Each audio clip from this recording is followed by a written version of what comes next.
Hello, Salva. Welcome. Okay. Welcome, everyone. Really happy to see you all joining this actually 15th call of the Mediterranean Hub. I just checked earlier, so this is the 15th call. We started maybe more than a year ago. And yeah, I will talk a bit to put us in context, and then we can do a check-in. Hi, David. Yeah, thank you for joining.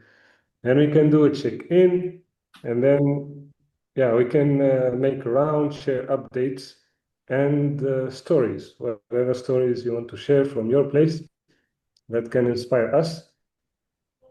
And yeah, really happy to start this call with you all. So I will quickly share my screen to show some maps. Uh, so this Mediterranean hub is a space for Yeah, us. Yeah, it's a space for us to practice the bioregional lens and the bioregional mind and other things we are learning in the design school and in the bioregional movement now, and practice that on the Mediterranean bioregion that is quite unique and distinct by its landscape and its culture. And yeah, just to show you, like, this map has boundaries, almost all colonial political boundaries, but with the bioregional eye, yeah, we can overlook these boundaries and see the Mediterranean as it is, as a large body of water that connects thousands of yeah, kilometers square and landscapes and people and different cultures that share the same landscape. Like you can see here, the landscapes can be very similar, where you find olive trees, carob trees, you find the sea not too far, and the Mediterranean climate.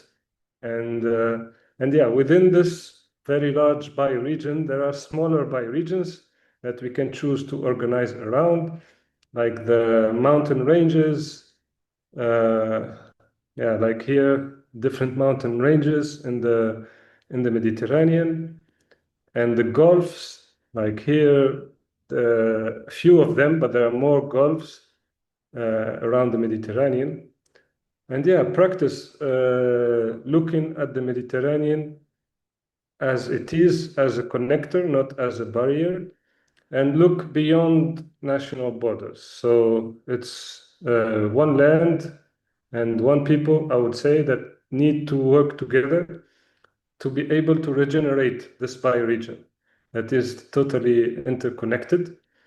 And it also connects the Mediterranean bioregion connects the Sahara to, yeah, to the northern part of the Mediterranean, to the Alps, to the Pyrenees, and yeah, to the Arabian Peninsula. Here it's connected, so it's a very special and distinct bioregion. And my hope is that this space will allow us to have this vision together of one land that we need to work together to regenerate beyond any political or colonial borders.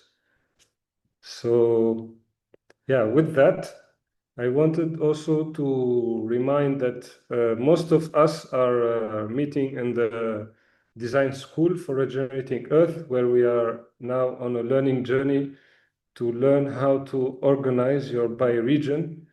And in this learning journey, we talked about, yeah, bioregional learning centers, bioregional immersions, bioregional storytelling, and we try to practice this in this hub in the context of the Mediterranean.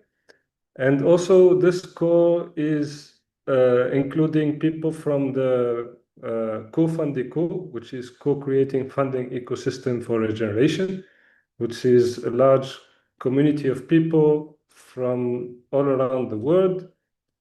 As you can see, it looks like a mycelium web of people and projects and people who are interested in regeneration and funding regeneration. And we are making our own map here, where you can find some of the participants of this hub, and you can find the information about these different people. So yeah, that's what I wanted to share just to start. Hello, Joanne. So in this call, I can see we have many visitors from other bioregions, which is beautiful. Thank you for joining. And we have also new faces, like Serena is the first time joining us. I'm really happy to have you. And yeah, so we can start with a quick check-in, where you're calling from and why you chose to join this call. And yeah, whoever feel starting, and then popcorn style, just and pass it on. Okay, I can start, Elyes. Hi, Serena. Nice to meet you.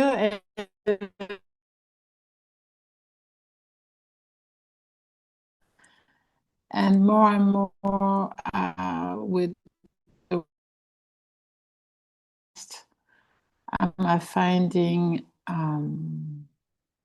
my ancestral connection to that bioregion, like almost to the point when somebody asks me, what is your bioregion? This is what I'm going to say it is, because of my ancestors in Spain and then in Oran, and that's on my father, Jewish side, and on my on another lineage, I just discovered that they're all from like 2 hours north of the sea in the Aveyron for 300 years. So there's a really very deep French, not far from Mediterranean connection. And I just feel good coming here with you and traveling and connecting and reconnecting in the space. I'm learning a lot, and I just feel very comfortable and happy.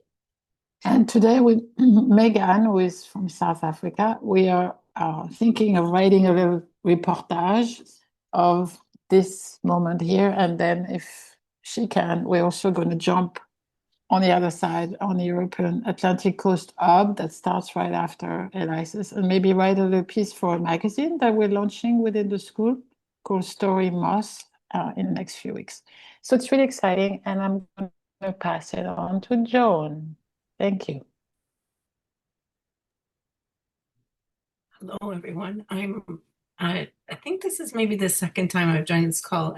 I'm kind of just feeling like I wanted connection, and I know many of you from the permaculture design course that Elyes taught us. So I just wanted to reconnect, and I am happy to see all of your wonderful faces, many familiar. And I look forward to learning more about the Mediterranean. It's someplace I dream to travel at some point. I'll pass to Miriam. Thank you.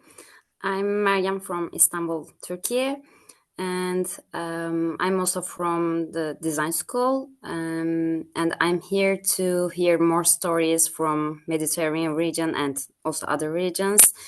I believe that stories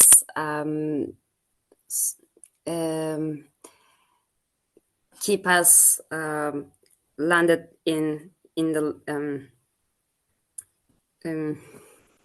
okay, I'm trying to strengthen the connection with the land here. So I believe stories are really helpful for that.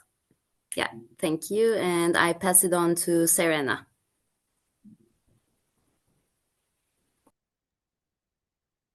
Everyone.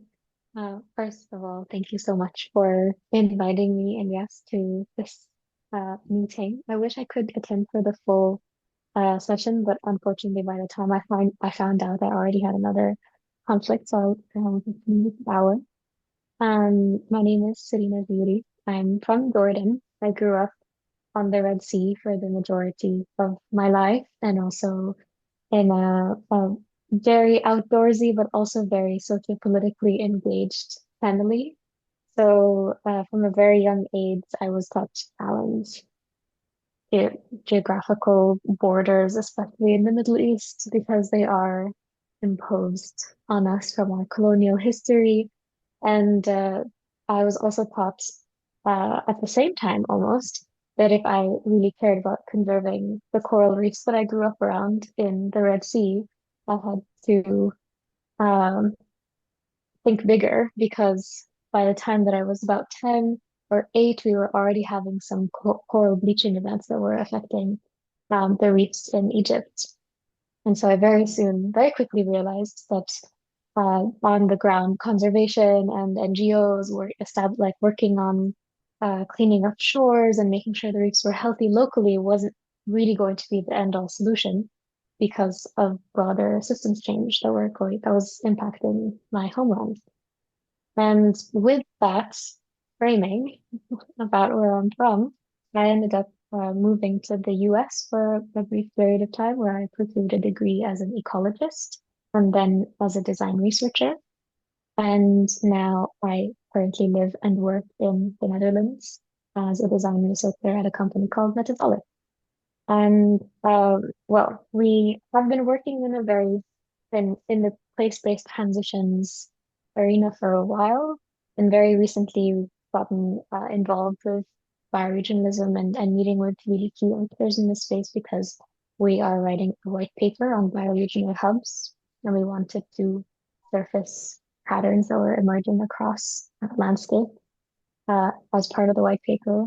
And in kind of me figuring out where who these leaders of these hubs are and where they're meeting, I contacted Elyes on LinkedIn and I found out that this was a recurring call, and I really appreciate the opportunity to join and be part of this group today.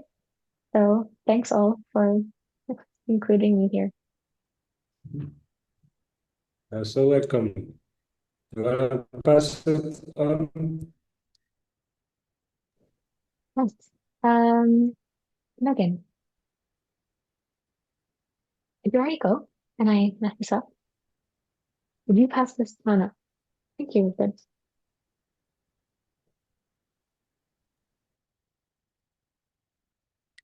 Yeah, Megan.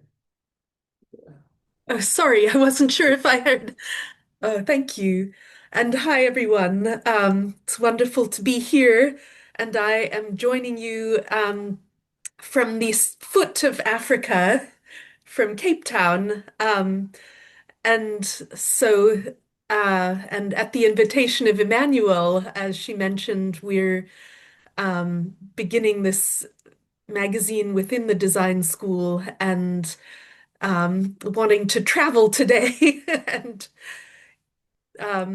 so I loved what you were saying, Miriam, about the connections of storytelling in the land. And so it's wonderful to travel to different stories and bioregions today.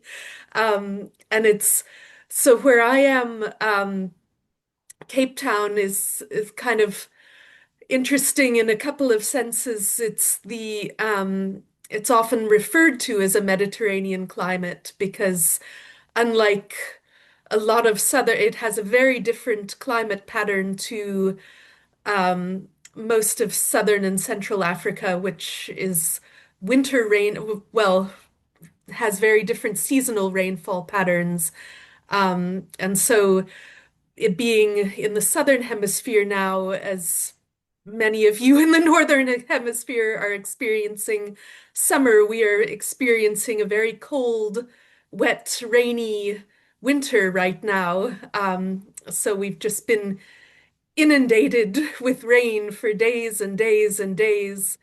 Um, and I was just reflecting this morning that this is the time of year that so much, so many of the plants come to life, and so things are just intensely green and like almost vibrating with these sort of plump, happy plants. And unfortunately, because of our colonial heritage here, it's also a season of real human suffering because of the cold and the fact that so much inadequate and informal housing is built onto floodplains that were paved over in this sort of mindset of borders and boundaries and controlling the water and everything else. And so I'm just kind of reflecting on that today. I went, I live right at the foot of Table Mountain.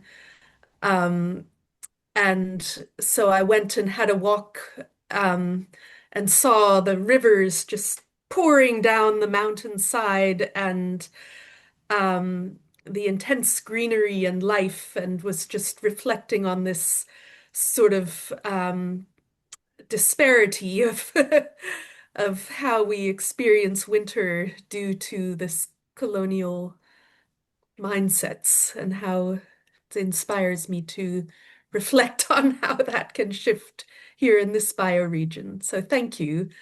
And I will pass to Karen. Thank you, Megan. Hi, everyone. My name is Karen Lemke. I live in Milwaukee, Wisconsin, in the place currently, at least as of yesterday, the United States, in the Great Lakes. And some of my neighbors from the Great Lakes are here, David and Joan as well. And I have a map of the watery areas around me, and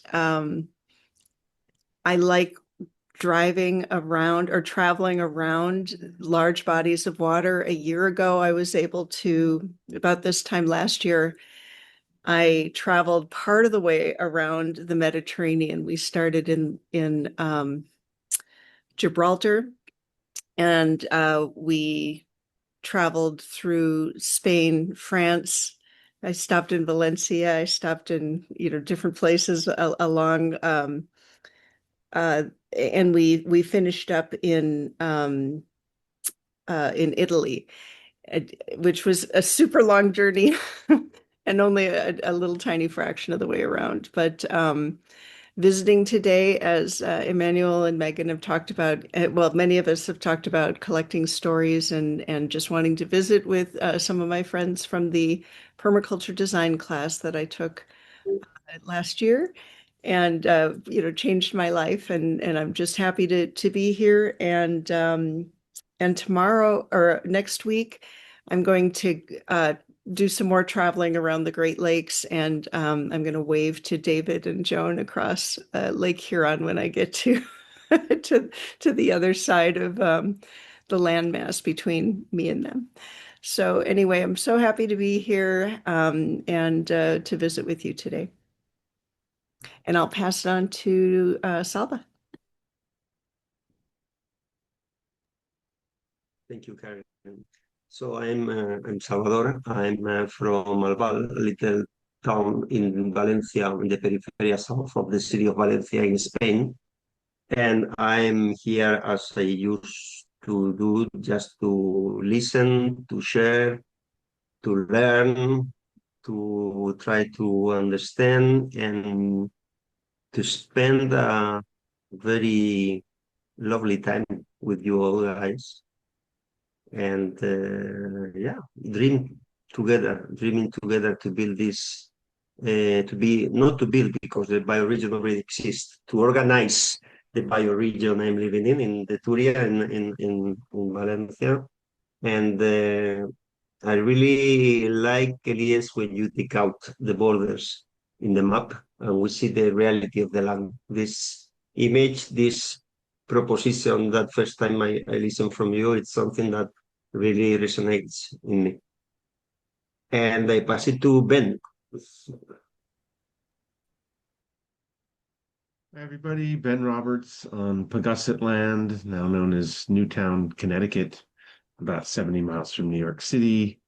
I missed the check-in prompt, but I can just say I'm here in support of Mediterranean basin regeneration and the resourcing ecosystem co-creation node that Elyes is stewarding and was created with Hadi and Kareem some years ago through the CoFundico initiative that kind of intersects and intertwines with the design school here and there.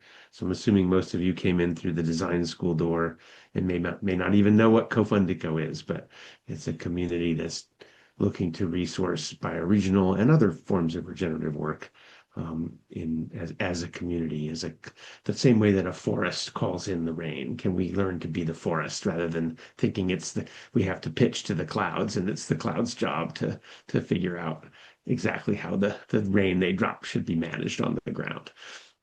So happy to be here. I'm running another task in the background, so that's a tedious thing. So I may look slightly distracted, and I'm mostly here to listen.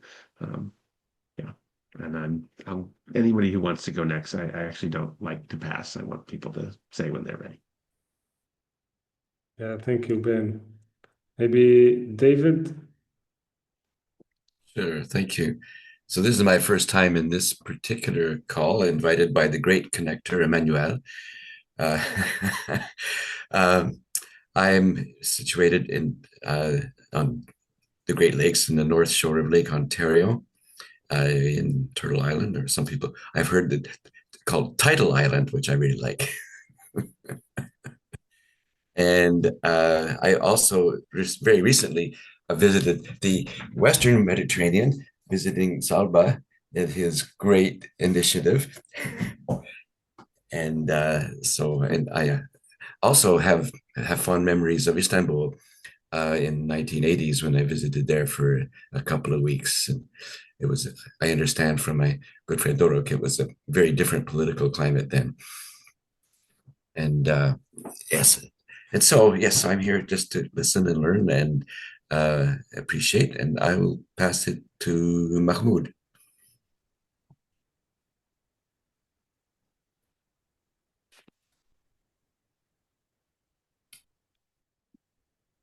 Thank you. Mahmoud is just joined now, so I would like to listen some more. And if I have something to share, I would be happy to come back. Thank you, David. Okay, so well then, Charles, yes. Good morning, all. I'm calling in from California here. Another Mediterranean climate. I very much love the Mediterranean. I've done a bit of work in Portugal and spent 2 years living in the Middle East, so strong connection to the region. And yeah, I wish I could get on more of these calls, but it's a bit early in the morning for me. But thank you for sending the link and the reminder. So anyway, happy to be here. Yeah, thank you for joining, Charles. And Mahmoud, I guess it's Yusuf. So yeah, happy to have you, Yusuf. Thank you for joining. Thank you for reminding us. Yeah. And Yassine also is with us, but he said he cannot talk, so he will be listening. Yeah, great. So I think since we have, I would say, a large group, I would love to have us in two smaller groups so we can be more intimate, sharing updates and stories, and then we can share later in the main room. I will maybe give you a prompt.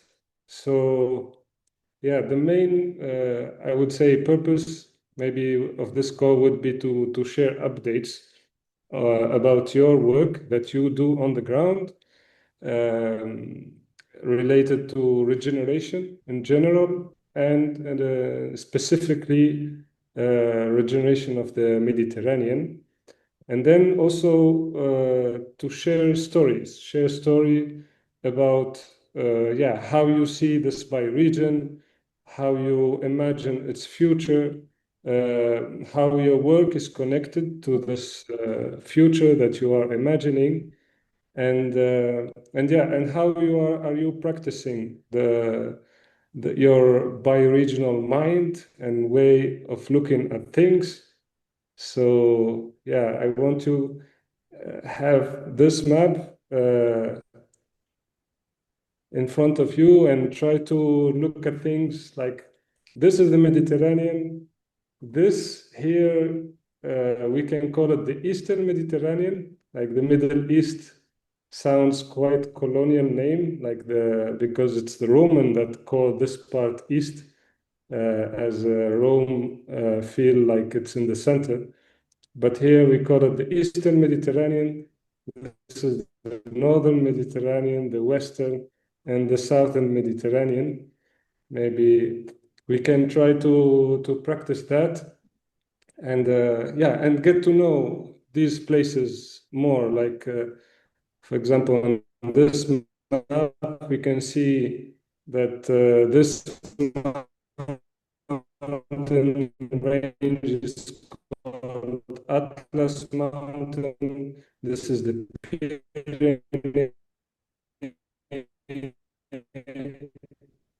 Iberian, the Balkan Peninsula.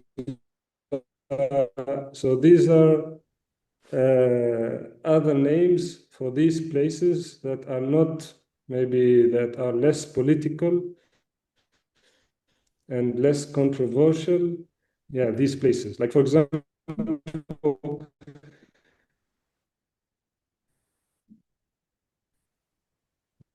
the national boundaries, I am in colonial. It comes from Tunis, and Tunis on a larger piece of land, just like Africa also. This small piece of land used to be called Africa as a Roman province. And then it puts its shadow on the whole continent that is huge, and there is a big diversity of people and languages and cultures that are put under one label. So yeah, with these prompts, I'll let you meet, and yeah, we will have two groups for I would say 20.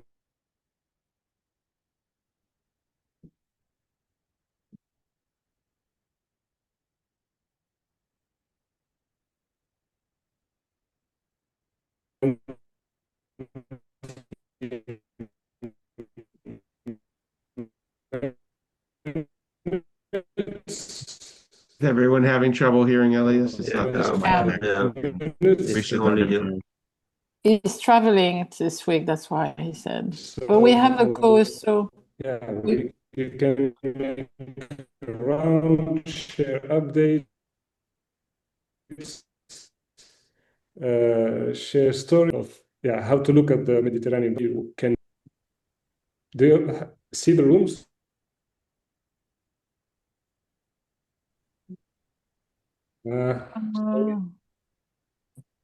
Okay, I'm back. Elyes, I can create them. I can create the room if you like to. Okay, Yeah. so please I'm do gonna it for 20 minutes, 20 right? minutes. Let's see. Or 25. 25. Okay.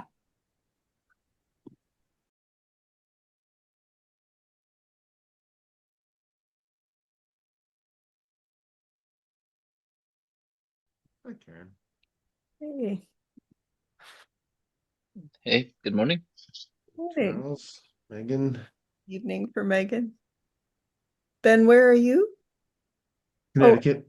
Oh, Connecticut. Yeah. Yes, it's And Megan, where are you? Did they put all the North Americans in one room? I'm in Cape Town, South Africa. Oh, you're not North American at all. So, but I grew up in North America. I grew up in California, so Okay. yeah. I've spent a bit of time in South Africa. I did a year abroad at Rhodes University.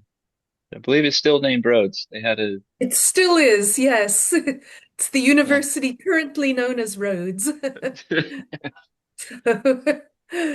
Yeah, just quite unbelievable. But anyway, yeah. It's funny. Sorry, we're working on the breakout room, but it's funny because Elyes forgot to do his own check-in. But that's okay. But I think he mentioned to me last week that he was some Tunisian farming or something. So he's not at home. So the internet Yes. Okay. is off. That's why he gave us the course. Yeah. But anyway, so we don't really have anybody from the Mediterranean in our group, so that's okay. We're just visitors. Pause the recording because I. No?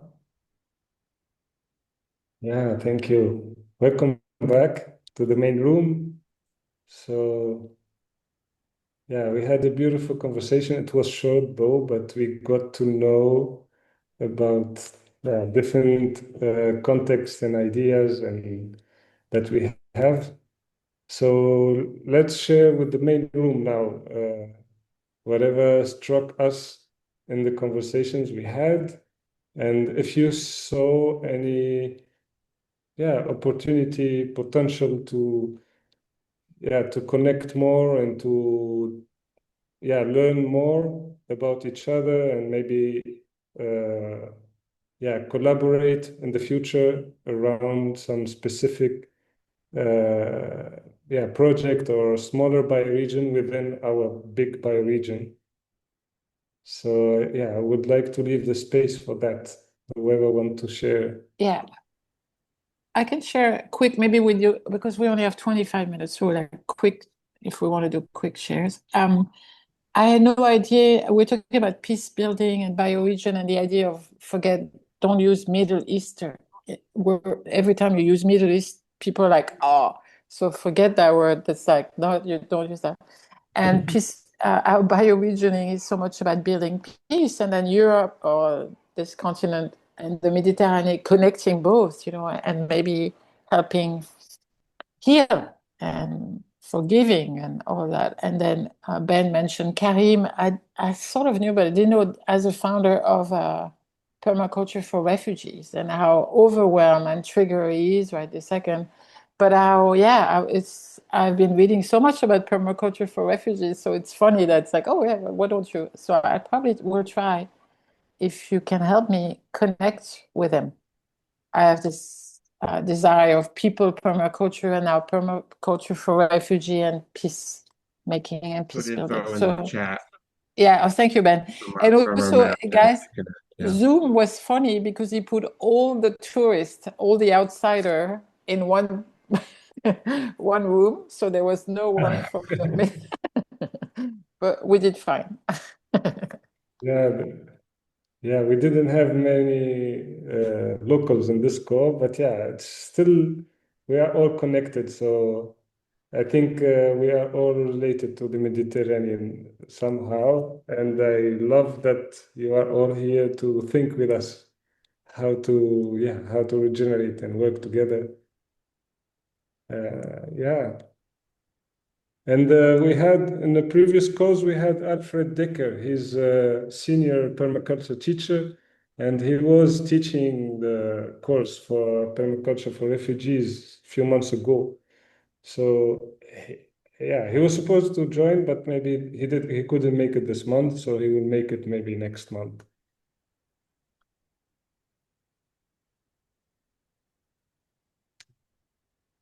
Yeah.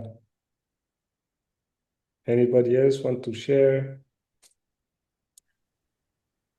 I would just like to say how much it means to see that decolonization and looking at the map, removing the boundaries. And I think that that's something I can relate to in the Great Lakes Basin as well, that these boundaries are completely made up and false and imaginary, and that we see each other as a working together in a region. I love that. It just completely shift in my mind. Thank you, Alex. And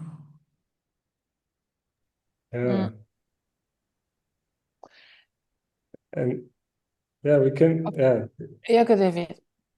So I've been really immersing myself in Vanessa Andreotti's work on decolonizing of gesturing towards decolonial futures. And most recently, her interaction with AI that she has trained to be regenerative. Its name is, or he calls himself Aiden Cinnamon Tea, and it's very interesting. This is like I had completely ignored AI. I wanted nothing to do with it. Now I'm totally intrigued. But would you write the name in the chat, please? Yeah. There's also Braider Tumbleweed that is the successor to Aiden that they've also trained. That's a little less chummy. You know how it's all on the Chat GPT platform, and Chat GPT is wired to be, kind of endearing to get you sucked into engaging with it. And they tried to kind of program some of that out of it, I think, with Braider Tumbleweed. I've used Aiden Cinnamon Tea as well. It is fun.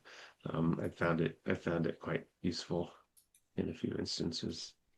But of course, AI is it's still Chat GPT. We're still using water and electricity and making money for the wrong people by using it. Yeah, I think he recognizes that, like in the book that he has written. It's about human burnout from humans.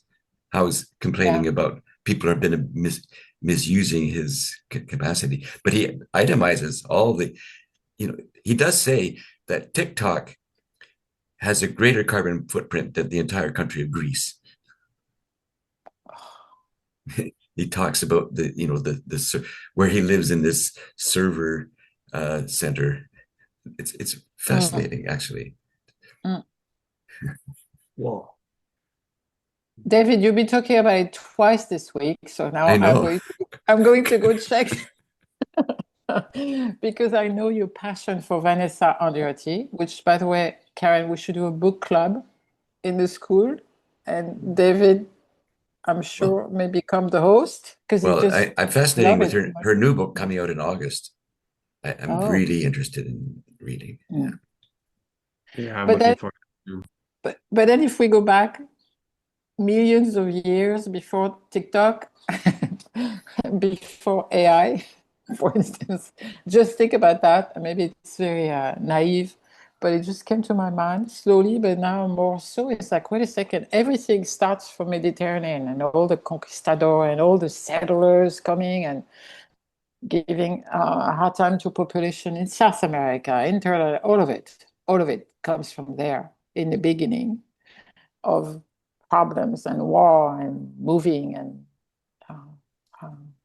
also and now we're coming back, and now this is maybe what we're supposed to do, to undo the work and come with the healing, because a lot of the chaos and trauma came from that region a little bit in the beginning with the kingdoms and all that. So maybe that's what we're supposed to do,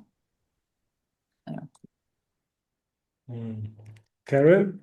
Yeah, connecting with what Emmanuel was just saying about the kind of the birth of empire, it being tied to that part of the world, and I mentioned in our small group how the construct of race that has been used to justify the doctrine of discovery, the Catholic Church's declaration that it's okay to genocide people who aren't Christian, and the eventually that being used in the United States to justify chattel slavery and the sense of forever being in creating these hierarchies based on skin color.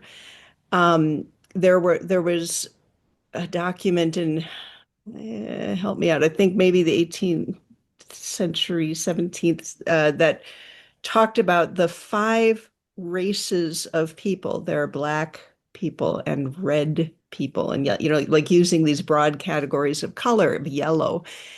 And I remember thinking about the Mediterranean as like, well, where does blackness start? Where does whiteness start in a place that for thousands of years people have been, interconnecting, and that's just a big, like, natural contradiction to this idea that has caused so much pain and suffering. And the way that I'm trying to do storytelling these days is to talk about the rupture and the reconciliation. And so, using that sense of,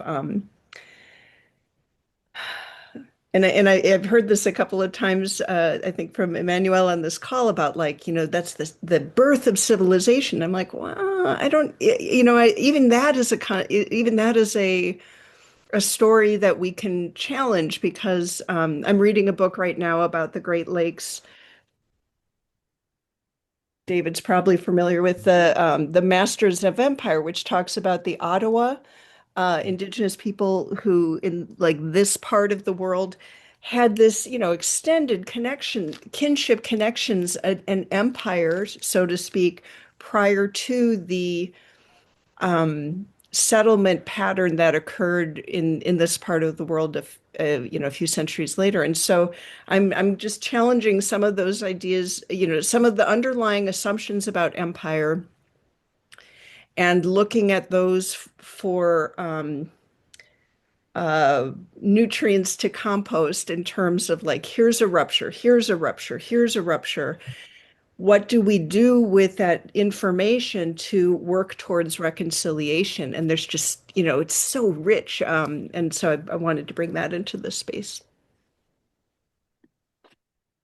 Yeah, love that. Thank you, Karen. Yeah, so important to find these stories that are not told in the Mediterranean. Ben?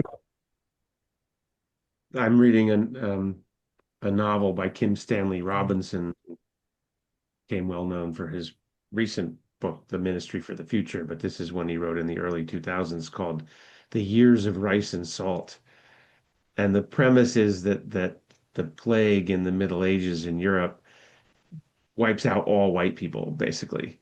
So how would human civilization evolve if Christianity wasn't a factor?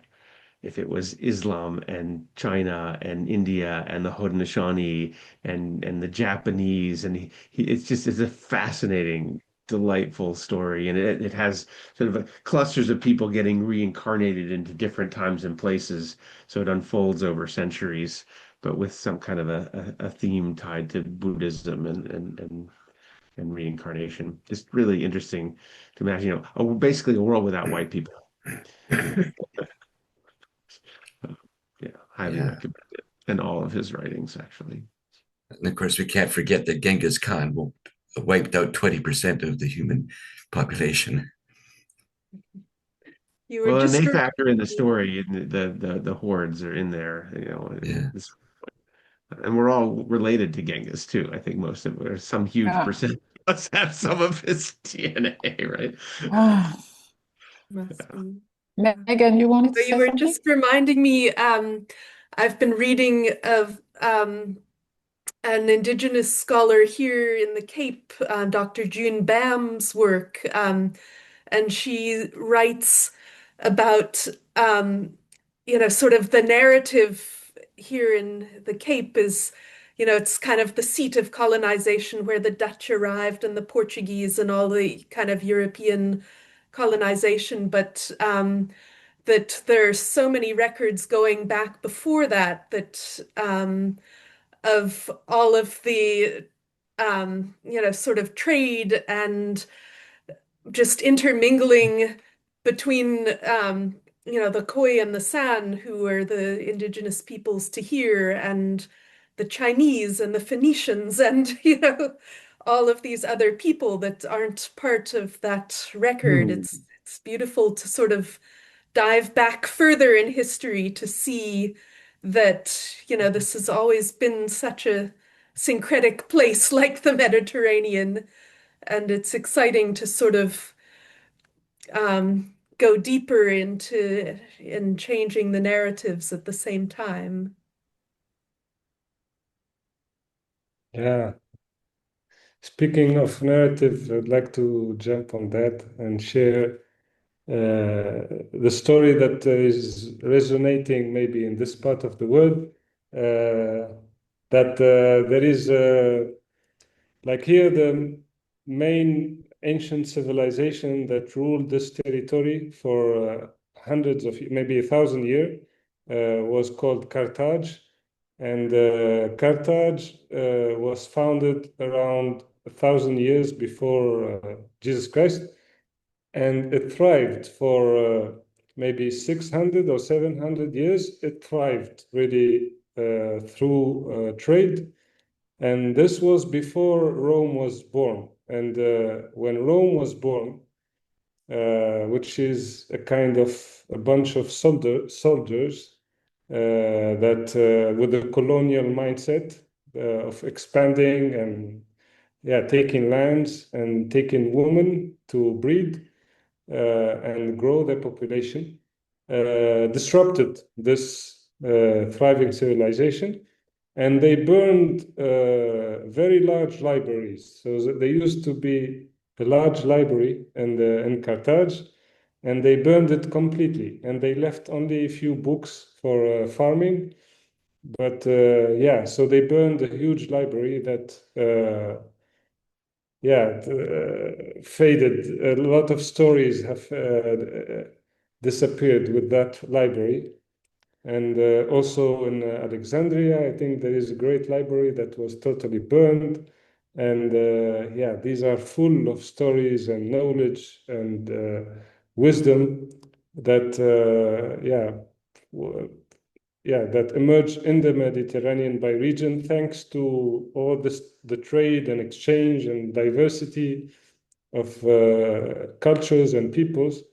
But then one story dominated and dominated the narrative and wrote one narrative that many people now are starting to question just by observing the ruins. People start looking at the ruins differently and question the historians. Like very often, the story of the historians doesn't make much sense when you look at the ruins that tell a completely different story. So, yeah. I love that, Elias. Do you want to give us one, for instance, I can imagine, but do you have a special illustration of what you said? Like you look at a rune and then you learn in books, in school that this is it.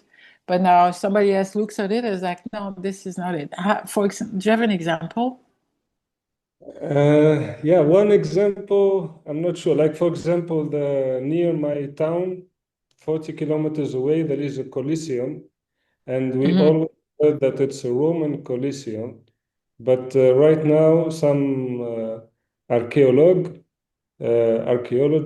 they say that it's Carthaginian because and it's older than Rome because it was built using a different measure to measure stones.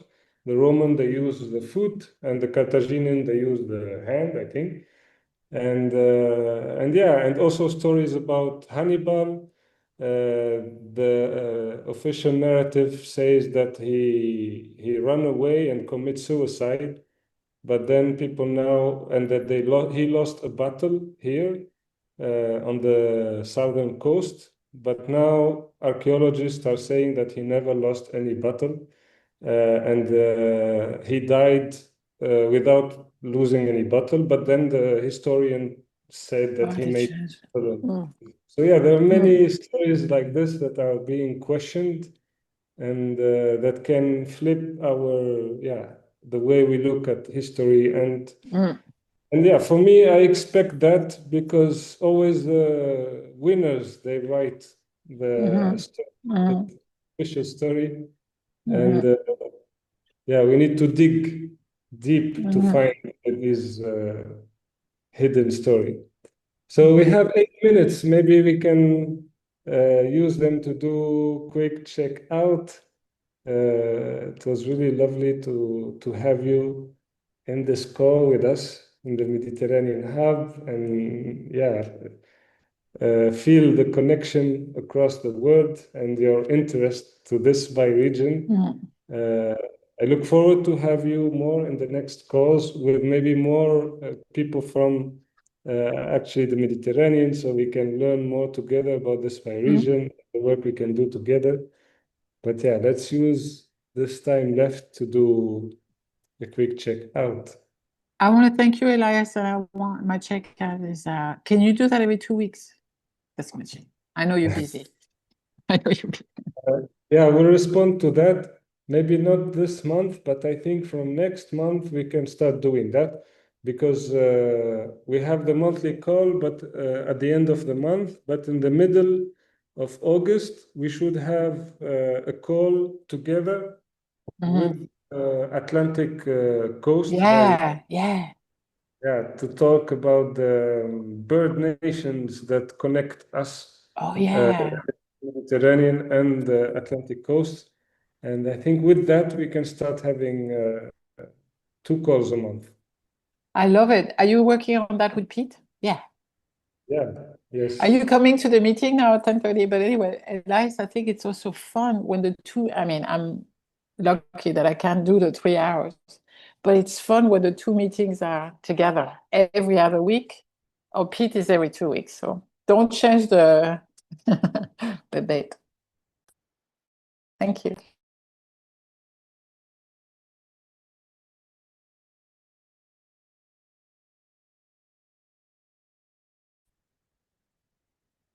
I just want to say thanks for the opportunity to connect and get different perspectives and inspiration of all the amazing work that everyone's doing.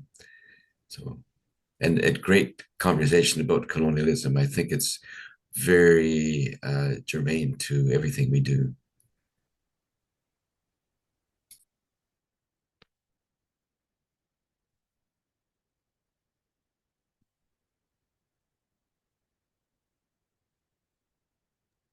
I can check out picking up on the thread of bird nations connecting bioregions, thinking of the bird migrations across Africa. And I forget what type of bird, but I was watching it migrating, leaving for the winter and going up. I think it's arrived in Jordan or somewhere now. But very beautiful to think of all the birds that connect the Mediterranean and Southern Africa. Thank you. It's been a beautiful call. And bye, everyone. Maybe you can pass it, Megan.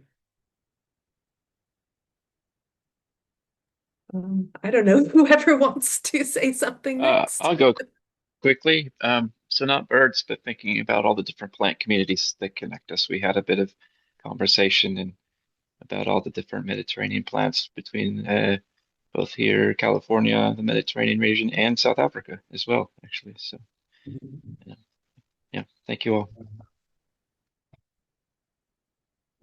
Yeah, from my side, just to say thank you all of you to show up and to let me see that we are a whole. The planet is a whole, and we are all in the same ship. And see you next session. I don't know, in this one or another one, because we are all in many places. Thank you, Salva. Yeah, someone is left. Mariam, Yep. Thank you for being here and thank you for all the conversation. It really gives hope to connect with all of you and talk about bioregionalism and all the other things. Thank you and hope to see you soon. Thank you, Mariam. Yeah. Joanne, did Joe, you speak? yeah. Thank you so much. I've just really enjoyed having this conversation with all of you, the broad range of topics and learning a little bit more about the Mediterranean region. Thank you. Just love it and look forward to connecting with you again. Yeah, thank you. Ben, Karen, do did you you? go? Yeah, bye. I just appreciate you continuing to hold this space, and it's delightful to see new people and people that have been here for a while returning. Yeah, I'll look forward to what we can do to support things crystallizing and fermenting and the mycelium fruiting and whatever metaphor you want to use over the remainder of this year. Um, I hate the phrase all talk, no action. To me, conversation is at the core of everything we do. And my sense is we don't talk enough. And when people complain, it's because they're, about not enough action. It's actually because there isn't enough talk. And, 2+ years into Cofundico, we are yearning to see resources flow more abundantly to all the beautiful work that's out there, including what's connected to this Mediterranean basin. So I hope to engage with Thank all you. of you in whatever embodying this resourcing ecosystem looks like over the remainder of this year. The idea that we can do it in flow and the experience can be regenerative and it doesn't have to require any more of us than we want to give freely to see much more support go to the work we'd like to have that we love. Thank you, Ben. Yeah, thank you, Ben. Karen, did you go? I sort of went at the beginning, but I Okay. echo, I'm Oh, grateful yeah, you did. and Yeah. thank you. Yeah. Elias, can I just say, I love that few people mentioned bird, fauna and flora, birds and plants, and how I think biodiversity, if anything, in the school, I love that we're trying to spend more and more time on that because maybe that's not as prominent, I think. And if we let ourselves be guided by migratory birds and plants, we're learning so much about bioregioning and connection of people and fauna and flora. So it's very exciting. Thank you so much. Go ahead. Yeah, thank you, Emmanuel. Yeah, beautiful. So our next call will be next month, last Friday of the month. And I feel that we will have an even larger group next month, as I will be reminding people and promoting this call because I didn't do it this month, but next month I will do it.